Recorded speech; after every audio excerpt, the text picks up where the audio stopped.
O Lar Adventista, capítulo 81. Recreação que proporciona satisfações duradouras.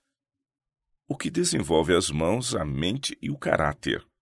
Não se obtém os maiores benefícios de exercícios que se fazem como mero esporte ou exercícios propriamente ditos. Há algum benefício derivado da permanência ao ar livre e também do exercício dos músculos, mas seja a mesma quantidade de energia empregada no cumprimento de obrigações de auxílio e o benefício será maior, sendo alcançado um sentimento de satisfação, pois tais exercícios levam consigo o senso da prestatividade e a aprovação da consciência pelo dever cumprido. Deve-se despertar nas crianças e jovens a ambição de se exercitarem na prática de algo que seja benéfico a eles mesmos e um auxílio a outros.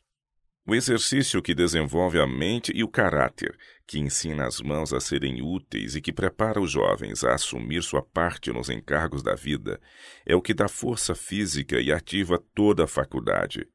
E há uma recompensa na atividade virtuosa, no cultivo do hábito de viver para o bem. Nenhuma recreação apenas proveitosa a si mesmos se revelará uma bênção tão grande às crianças e jovens como a que os faz úteis aos outros.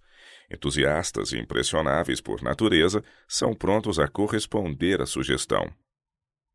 Exemplo de Jesus como jovem. A vida de Jesus foi cheia de atividade, e ele se exercitou na prática de variadas tarefas, em harmonia com sua força física e desenvolvimento. Realizando a obra que lhe estava indicada, não tinha ele tempo para participar de divertimentos estimulantes e inúteis. Não tomava parte naquilo que pudesse envenenar a moral e rebaixar o tono físico, mas foi educado no trabalho útil e até para resistir a durezas. Em sua vida terrena, Cristo foi um exemplo a toda a família humana, havendo sido obediente e prestativo no lar. Aprendeu o ofício de carpinteiro e trabalhou com as próprias mãos na pequena oficina de Nazaré. A Bíblia diz de Jesus: "E o menino crescia e se fortalecia em espírito, cheio de sabedoria, e a graça de Deus estava sobre ele." Ao trabalhar na infância e na juventude, desenvolveram-se a mente e o corpo. Ele não usou suas faculdades físicas descuidadamente, mas exercitou-as de modo a mantê-las sadias, a fim de poder fazer o melhor trabalho em cada setor. Não desejava ser falho nem mesmo no manuseio das ferramentas. Foi tão perfeito como obreiro quanto era no caráter.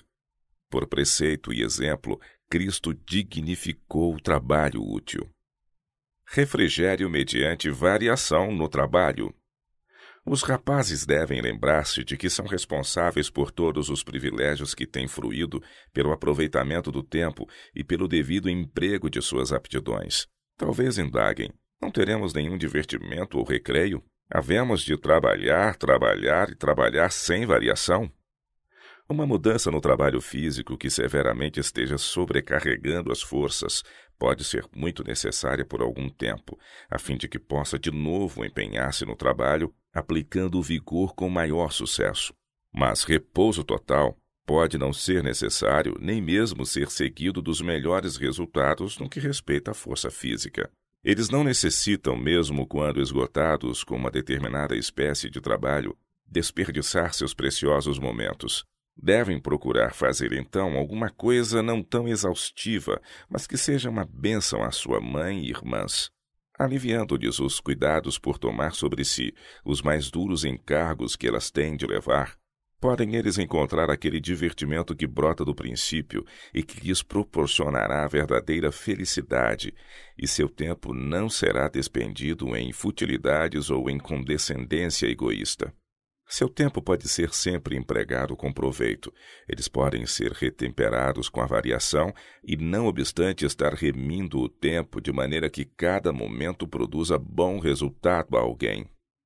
Muitos afirmam que é necessário para a preservação da saúde física dedicar-se a entretenimento egoísta. É certo que se requer mudança para melhor desenvolvimento do corpo, pois corpo e mente são refrigerados e revigorados pela variação.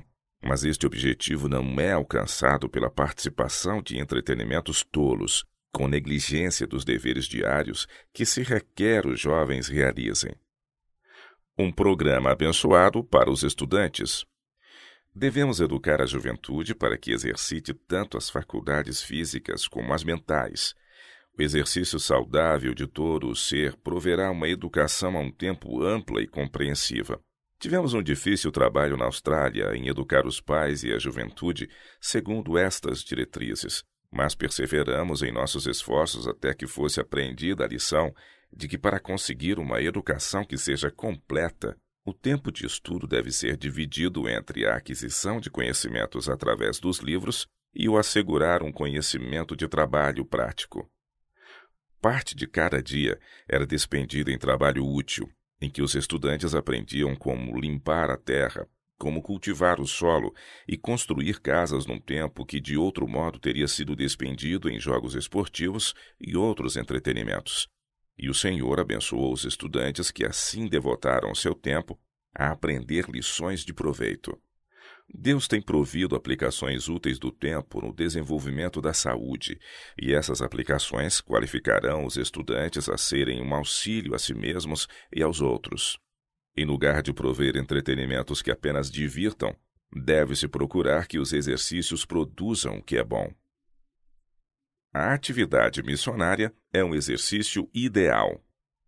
Há quantidades de coisas necessárias e úteis para se fazer em nosso mundo que tornariam o exercício de entretenimento quase inteiramente desnecessário. Cérebro, ossos e músculos adquirirão solidez e força quando usados com propósito, em fazer o bem, em pensar com aplicação e imaginar planos que os levarão ao desenvolvimento das faculdades do intelecto e da força dos órgãos físicos, os quais levarão ao uso prático dos talentos dados por Deus, com que poderão glorificá-lo. É nosso dever procurar sempre fazer o bem no uso dos músculos e cérebro que Deus deu à juventude, para que possam ser úteis a outros, tornando suas cargas mais leves, consolando os tristes, animando o desencorajado, dizendo palavras de conforto aos sem esperança, desviando o espírito dos estudantes daquilo que é tolo e fútil e que muitas vezes os leva da dignidade viril e feminil para a vergonha e desventura. O Senhor deseja que a mente seja elevada, procurando canais mais altos e mais nobres de prestatividade. A mesma capacidade de exercício da mente e dos músculos pode inventar caminhos e meios de alcançar mais alta classe de exercício, fazendo o trabalho missionário que os torne colaboradores de Deus, podendo ser educados para mais prestatividade na presente vida, realizando o trabalho útil, que é o ramo mais essencial na educação. Não é esta obra que cada jovem cristão deve estar procurando fazer, isto é, trabalhar nas linhas cristãs? Tendes o auxílio de Cristo. As ideias dos estudantes se ampliarão, terão eles maior perspectiva, e as faculdades de prestatividade, mesmo em vossa vida de estudantes, estarão em constante crescimento. Os braços, as mãos que Deus deu, devem ser usados em fazer o bem que leve o sinete do céu, a fim de que possais no final ouvir: bem está, servo bom e fiel. Receita para os inválidos. Fui instruída de que, ao ser o enfermo encorajado a deixar os seus aposentos e passar tempo ao ar livre, cuidando das flores ou fazendo algum outro trabalho leve e agradável, sua mente será desviada do eu para alguma coisa mais salutar. Exercícios ao ar livre devem ser prescritos como uma necessidade benéfica e vitalizante. Não podemos senão sentir alegria ao ouvirmos a música dos felizes pássaros e deleitar nossos olhos nos campos florescentes e verdejantes. Devemos convidar nossa mente a interessar-se em todas as coisas gloriosas que Deus para nós proveu com mão liberal. E ao refletirmos sobre esses ricos sinais de seu amor e cuidado, podemos esquecer doenças, sentir alegria e produzir melodias em nosso coração para o Senhor. Por anos tem-me sido mostrado, de tempos em tempos, que os enfermos devem ser ensinados que é um erro suspender todo o trabalho físico para reconquistar a saúde. Em assim procedendo, tornam-se apáticos, o sangue circula lentamente através do organismo e constantemente se torna mais impuro. Nos casos em que o paciente está em perigo de considerar sua situação pior do que é na realidade, a indolência produzirá os resultados mais infelizes. Trabalho bem regulado dá ao inválido a ideia de que não é inteiramente inútil no mundo, de que é, ao menos, de algum proveito. Isto lhe proverá satisfação, lhe dará coragem, lhe comunicará vigor, o que o vão entretenimento mental jamais poderia fazer. Provisão de Deus para o verdadeiro prazer. Deus proveu para cada um prazer que pode ser desfrutado por ricos e pobres igualmente. O prazer que se encontra no cultivo da pureza de pensamento e da ação altruísta, o prazer que vem de dizer palavras de simpatia e de praticar atos de bondade.